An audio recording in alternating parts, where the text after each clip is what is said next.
Okay, my friends, we have a lot to talk about, so let's just get through it. One, in case you didn't watch Raw Ups and Downs, I am away next week, so somebody else will be filling in. And as ever, we have to be super duper nice to human beings, because that's what the world is all about. But also, do I have a big surprise? When I do return, you bet your ass. I say big surprise, I mean a new feature here on Ups and Downs is going to be absolutely ridiculous. But 3, on to more topical things.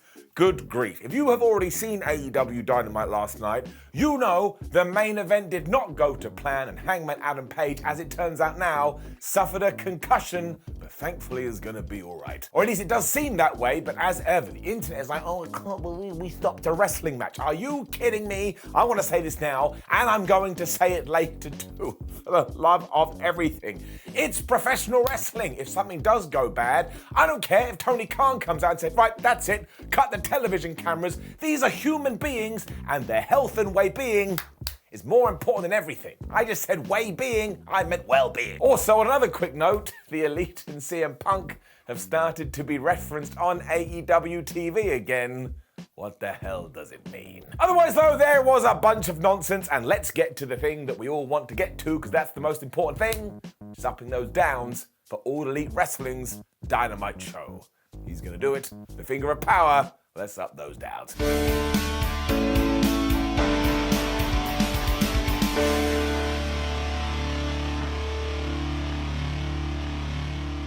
So we had a bunch of videos to make you go, oh, I can't believe I'm going to get to see all this stuff later. One of them was about the Ring of Honor World Championship, and you saw Kevin Steen and Tyler Black, or Kevin Owens and Seth Rollins. Isn't it just wonderful? It was the Death Triangle versus the Best Friends in an AEW Trios titles match, which did kick us off, though. It's been such a bizarre week in the world of professional wrestling when it comes to matches. Like on Raw, it was just Baron Corbin versus Dolph Ziggler, and then we were getting this. And I understand that Orange Cassidy and Pac have their differences, but have the Best Friends done anything to deserve this? I would say no. But you should just deal with it because, that's right, the answer is because, and honestly, Pac-Man, he really is such a bastard, because as soon as the bell went ding, ding, ding, he just ran across the squared circle and he punched the piece of fruit right in the face because he hates him. Penta also flipped the Best Friends into each other, which was stupid, and Phoenix did the best senton you've ever seen in your life. But then Trent and Chuck were back on their feet and they were doing that double team Razor's Edge thing as Orange Cassidy got involved. Look what I'm doing with my hands, it's like they're out of control. There was then all these dives too, and I know that some people aren't into this kind of stuff, which is cool. You're allowed to like what you like and dislike what you dislike, but I just think it's so damn fun. Like I sat there and I was all giddy. This also meant eventually that we had the shape of a triangle beating up a piece of fruit. And I was like, well, where else are you going to see that on TV? And it's the greatest wrestling match ever. And then because it was a multi-man match, we had this Tower of Doom spot. And I tell you, there was so much carnage during that.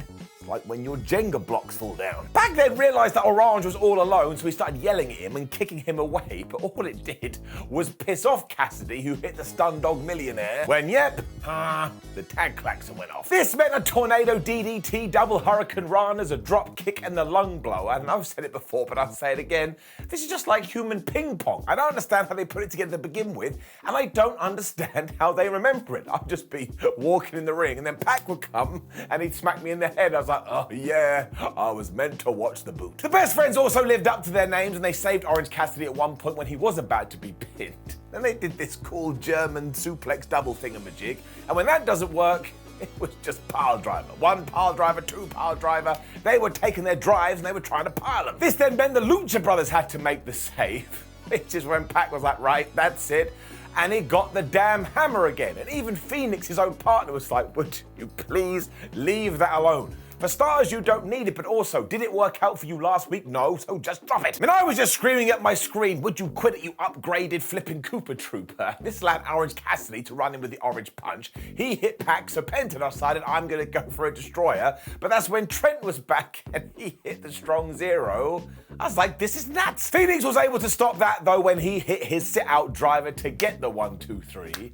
and you just had to applaud them after this. They have such good chemistry, and it's just entertaining. I had a good time getting it up. We did get a little bit of teasing because afterwards, Pat looked like he was pissed off he wasn't able to use his slammy slam, but then they did all celebrate. And what I would like when it comes to the trios division is just a bit more story. Now, we teased ascension in the ranks all the time, but at least it's something to do. Either way, couple of thumbs. We then had a great video for Hangman and Paige versus Jon Moxley, which was going to be our world title main event later, when Tony Schiavone went and did some interviewing. Because he was chatting to Britt Baker, Rebel, and Jamie Hayter, and we've kind of started to pretend that each one of them wants to become the world champion, so obviously we should give it to Rebel. But this time, if we do tease it, we have to pull the trigger, look at my eyes, they're closed, on Jamie Hayter. I mean, the time was 2 months ago, so for goodness sake, do it now. It also worked because it led right into an AEW World Championship match.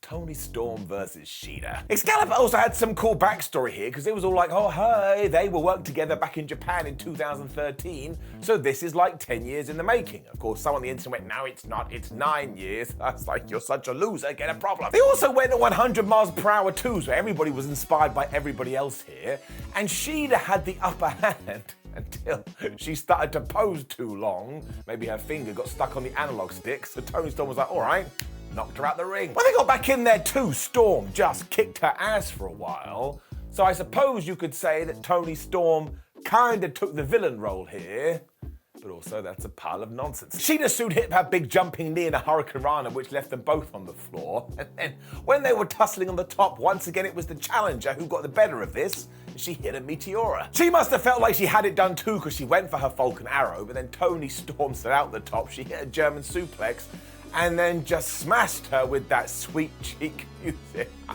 tell you, that move is absolutely crazy. It looks like it kills people. Toni really was stopping everything at this point, so Shida was like, all right, I'm gonna go for the most devastating move in all the sports entertainment, the surprise roll-up, but that didn't work. So what did Storm do? She pulled in case of emergency, and she went to her favorite maneuver, which is the DDT, and followed it up with the Storm Zero to get the win, so she is still your champion. And I just thought this was a really good match. What followed too was a good old-fashioned Donnybrook, a brawl, because out came Jamie Hayter and Rebel and they started laying in some bones when Britt Baker's music hit and she started to saunter to the ring. Now you could see where this one was going, but sometimes that's for the best because then Saraya was back on Dynamite. She started to beat up Britt Baker so badly, they fought into the crowd, so she must be good to go, when Rio's music hit and she returned to Dynamite and she helped the good guys clean house. She also got a massive reaction, so it now looks like she will be inserted into the mix, and we absolutely should do Toni Storm versus Rio. Also, I hope she hangs around this time. Honestly, she's always flipping great. Samoa Joe and Wardlow then told the Kingdom that they were going to crush them, and I tell you this, why I would rather it was a feud between Samoa Joe and Wardlow for the TNT Championship. Some of the things they said here was so damn badass. They are a great pairing. We also zoomed to the back after that with Rennie Paquette, who was talking to FTR, and they were like, look, we got 1 belt, we got 2 belt, we got 3 belt, but we want 4, so we're telling you right now, we're going after the AEW tag titles. This is when Swerve and Our Glory interrupted, and they were like, no, we deserve a shot first, so they are going to have a match, and the winner will become the #1 contenders. And yes, we continue to tease that Swerve and Keith Lee aren't on the same page. But I have a question. My hand goes up. What happened with everything between FTR and the Gun Club? Now, I'm not going to say anything just yet because I kind of feel like maybe Austin and Colton will screw over Cash and Dax, which will allow Swerve and Our Glory to go on and have that championship match. But if it doesn't, I am going to be a sad panda. I was really excited about this. The Gun Club are such assholes. I thought it was all going to be so far, it's just fallen into the abyss. That does seem to be happening a lot. Because speaking of which, Alex Marvez was then here, and he was with Jay Lethal, Sonjay Dutt, and Darby Allin. I was like, oh yeah, you guys are in a program, where have you been? Lethal wanted a rematch too, but Darby didn't seem that bothered, so Sonjay was all like, oh yeah, well we know a secret about you, so maybe we'll discuss it. When they just beat him up, they threw him into a steel gate, and after choking him, Jay Lethal locked on the figure 4. And I was like, wait a minute, I thought that Jay Lethal fell out with Sonjay Dutt, and now they're just friends again? Also, where's Satnam Singh? So once again, we do need to see how this is going to play out, because maybe I'll criticize it and then realize, oh no, I'm an idiot, I shouldn't have criticized it. And I'm always happy for these guys to be on my TV because they're great. I'm just a little bit confused. I don't understand where we've been. I I don't understand where we're going. This is why what came next was so much better than it would have been anyway. Because it all tied in. Because Tony Schiavone was in the ring with William Regal and was about to talk to him, and when he got 2 words out, MJF's music hit, and he did a bit of interrupted. Regal instantly grabbed the brass knucks because he's not an idiot, but Maxwell took his Dynamite diamond ring and put it in his pocket, and he was like, listen, Will, I ain't here to fight. I just want to talk. And that's because he had a story to tell which tied directly into both of their pasts. Because he was all like, man, when I was training to be a wrestler at the age of 19 years old, finally I got my chance with a WWE tryout, and after you had watched me, Mr. Regal, we went into a room and I cut a promo for you, and you were like, oh my gosh, you're the greatest thing ever. I'm gonna get you a job. He found out that Maxwell was only 19 and said, no, it's too soon. The reaction to this too was like Bambi's mother being shot all over again, and yes, there is a spoiler from like 1952 or whatever, and the crowd thought this was such a dumb move because WWE hadn't signed Maxwell Jacob Friedman. They started to chant, you flubbed up. The truth is, you never know, because maybe MJF needed to go through all of that to become the star that he is, but he continued here saying, I watched WWE, and who did you hire? You hired Claudio Castagnoli, you hired Jon Moxley, you hired Bryan Danielson, and even though you told me to keep emailing you all of my promos and all of my matches, which I did do, after the 3rd month, I got a reply that basically said, I'm sorry, Max, we don't have space for you, you need to get better. MJF sold this so damn well too, probably because it was real. I bet he did feel like this, and said, not only did it feel like my dream was over, but I wanted to kill myself. And I'm not overestimating this, I'm not shouting about it too much. This is one of the best babyface promos I have seen cut in years. I was like, oh my gosh, Max, I feel for you. So I had water in my vision box, and then Friedman kind of went heel again, because he was like, now look at this, look how the tables have turned. I am the big star, and you're just an old man that got fired, and you had to come to AEW and be on my patch. The fans were losing it here to the point they started to boo Regal when he got a microphone, but this is William Regal we're talking about, and he started to talk, and it was just shots fired times 2. Because he was all like, well, that's a terrible attitude, and this business is all about work, work, work, and maybe I lit a fire under your ass, Max. Maybe the reason you were able to get to this level is because I stayed on you in the way that I needed to. So what problems do you actually have? You had it easy. The main reason Regal was disappointed, though, is because MJF keeps taking shortcuts, like he gets other people to do his dirty work, and said to him, you want to be the devil? All right. And he turned his back to Friedman. He said, look, I ain't looking. You've got that ring. Why don't you hit me in the back? MJF acted at first like this was no problem, but he couldn't do it. So Regal was like, ha ha ha, you've learned nothing. And he left the ring. And me describing all that does not do it justice. This, honestly, it couldn't have been better. I don't know what the idea was, but both guys went out there and they absolutely smashed it to the point MJF needs to be the world champion by the end of the year, which brings up a bunch of other questions. It was so good that if you didn't know the deal with wrestling, you would totally believe it too. So just another round of applause. I mean, it was terrific, excellent, fantastic, pretty much perfect, to the point it doesn't just get an up, it gets a golden up. And I mean that from deep down in my tum-tum. So find yourself 15 minutes to watch this today. You will not be disappointed. We then had a video for all the Ring of Honor stuff, and yes, we reintroduced Dalton Castle, so everybody calm down, even though you are going crazy. Although I will be the first person to say it would be much better if this was the only ROH stuff on AEW television. I just think it would make it feel more important. Because it feels like we're crossing the streams a little bit too much, which is what the Ghostbusters were talking about, although Tony Khan came out recently and said in 2023 he should have some news. And then we got some other tidbits, because come Rampage, it's title versus trademark. Because we were here with the Acclaimed, who basically said on Friday night they're going to take on the Varsity Athletes, and if Tony Nese and Josh would win, they will be the tag team champions, where if Max Caster and Anthony Bowens get the victory, they get their scissoring back. Can't lie, just a little bit disappointed. Because I was ready for a whole 2-month storyline here that was heartbreak and emotional, as I'm like, oh my gosh, I want to do the movement, but I'm not able to. And maybe somebody got in Tony Khan's ear and was like, this is a bad idea. But I thought it was terrific. I thought it was really good. And I was in it for the long haul. Now I suppose we're just going to pay it off in 3 days' time. Well, it's really not the end of the world, is it? So we don't need to worry about that. When Renee Paquette was back, she was talking to Bryan Danielson and Wheeler Yuta. Danielson really screwed up here, because he was all like, oh man, that Daniel Garcia, I can't believe he did that to me, but boy howdy, he's a good wrestler. He's one of the best in the world. When Wheels was like, sit right, I'm right here.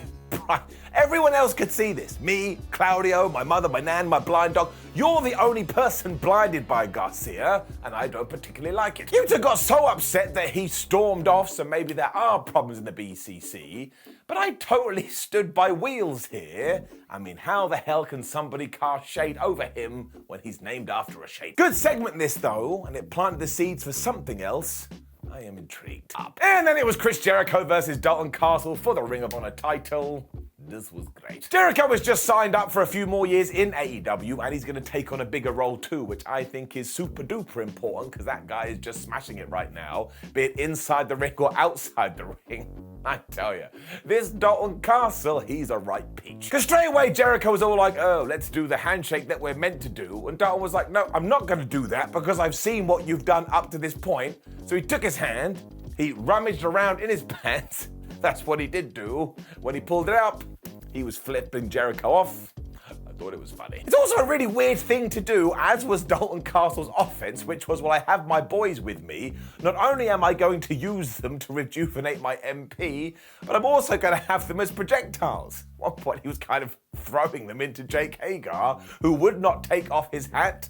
I was having a wonderful time. That really was a big mistake though, because Hager was so enraged, he just beat them all up. From this point on is when Chris Jericho was able to take over, and I was like, I understand now. It's like Superman and the Sun. Dalton Castle needs his boys, otherwise he's murked. It then got damn worrying because Jericho was able to apply the walls of Jericho. As the commentators told us, Dalton Castle had a broken back, so this isn't good for him at all. But thankfully, he was able to get to the rope. It also looked like he was doomed, but oh my gosh, when Chris Jericho went for the Lion Salt, Dalton Castle moved out the way of that, hit a German suplex, and then reversed the code breaker into the bangarang, and the ref went 1 and the ref went 2, and Chris kicked out at the last second, but you could just feel it, the fans wanted it. It kind of goes back to my earlier point that this should be the only Ring of Honor stuff in AEW, because it would feel twice as big, and then Dalton made a terrible mistake, because he started trading with Chris Jericho, who of course has that amazing elbow. He hit the Judas effect, which was super stiff. Castle went down,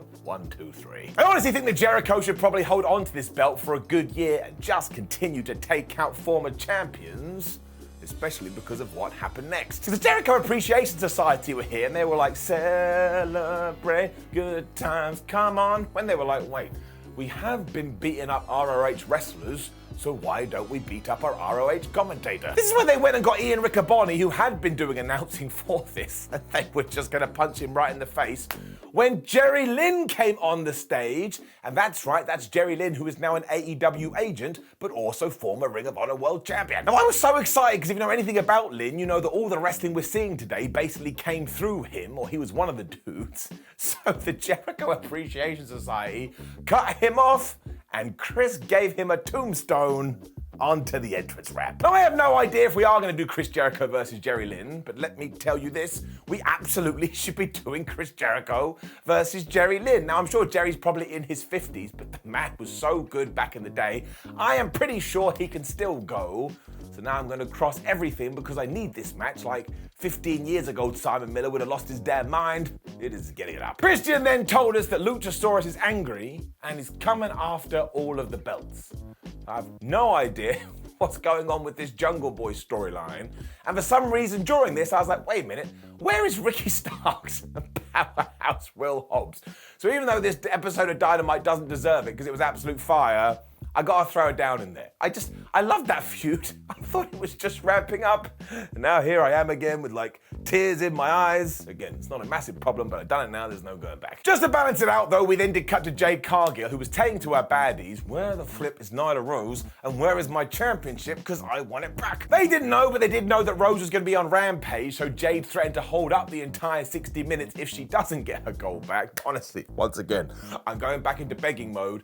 Please let Nyla Rose hold on to this for about 6 months, because it's genuinely one of the best things in AEW. Which of course did bring us to our main event, which was Jon Moxley versus Hangman Adam Page for the world title. And I'm just going to tell you now, no teasing. We're not giving it an up and we're not giving it a down, because it doesn't matter. That's just a stupid gimmick that we here at WhatCulture came up with. When it comes to people's health and happiness, There is nothing more crucial than that. Now, it does sound like the Cowboy suffered a concussion, which is equal parts of relief and terrifying. I mean, when it first happened, people thought this could be a neck break or something. But again, we know how awful concussions can be in 2022. I mean, look at Adam Cole. Mostly, I just really do hope he is okay. And up to this point, this was an absolutely fantastic match. I mean, Hangman did what he said he was going to do, and he started beating up Jon straight away. At one point, he even gave him a dead eye on the apron. Of course, at one point during this, Mox started to bleed, because if he doesn't do that, the demonic portal to hell opens up and we all die, so we should thank him. And if you do want to know, this injury came from a lariat, and at the time, it just looked like Hangman Adam Page was selling this super duper good. But actually, I suppose he was KO'd. Once again, please just be all right. Referee Paul Turner did check on this guy instantly though, and he made the call right there, right then. We're not carrying this on. We're going to stop it. So they made that announcement over the microphone, and Jon Moxley is your world champion. And as I have said during the intro, you should do this 100 out of 100 times. Also, they would do this in MMA and boxing. If somebody goes down like this in mixed martial arts or UFC or in a boxing match, nobody continues, so you can't go, well, this wasn't very realistic. It's more realistic than anything. Also, seriously, if you are moaning about this, and I have seen it, just shut up. I mean it. Shut up. I'll come find you and I'll shut you up. This is somebody's health. Once again, there's that word. And it's 10 times more important than stupid wrestling. You could tell this wasn't planned too, because Excalibur started promoting Dynamite and Rampage again, and we never do anything like that. And Moxley even grabbed a microphone here and said, look, I just hope he's going to be okay, mostly so he can be with his family again. And I tell you, that really got me. Now, I suppose some of this was meant to happen, but also we called a little bit of an audible, because Moxie was like, all right, MJF, why don't you come out here? And Max did arrive to once again a massive evasion, and he pretended he was going to cash in his comically sized chip. He didn't do that, and instead he went back up the rampway and he grabbed a microphone. And he just cut this fantastic promo saying he's now going to do things properly after his chat with William Regal. So at Full Gear, he's winning the world title. Ooh-da-lally. I also think at one point Mox said he was going to pop Max's head like a Pez dispenser, so that's quite the line. And honestly, this can get an up because it was a fantastic end to Dynamite, even though we had that horrible moment. And it also begs the question, what the hell do we do at that show? Because Moxley shouldn't be losing, but Maxwell Jacob Friedman should absolutely be winning. It's got me going absolutely fantasy booking crazy, because maybe, just maybe, a heel CM Punk returns and screws over MJF. And that's proper pie in the sky stuff, but isn't it nice when wrestling makes you do this and send your brain all crazy? Yes, it is. Which did bring us to the end of a fantastic AEW Dynamite, and I tell you this, if it wasn't for that injury, it would have been absolutely brilliant. But of course, that puts a downer on it, because again, as important as wrestling is, it's not as important as somebody's health. And I will run that into the ground, because I think it needs to be said, but it shall get it up. Please do leave a comment below and let me know what you thought about last night's AEW Dynamite on a Tuesday, no doubt. What the hell is going on? Like the video, share the video, and subscribe. Head over to WhatCulture.com, where you can read yourself some articles. Make sure you come follow us on social media, and we do have a lot of videos. I think you should watch one. My name's Simon for WhatCulture. Thank you very much for joining me as always. I need the toilet now. I'm gonna go.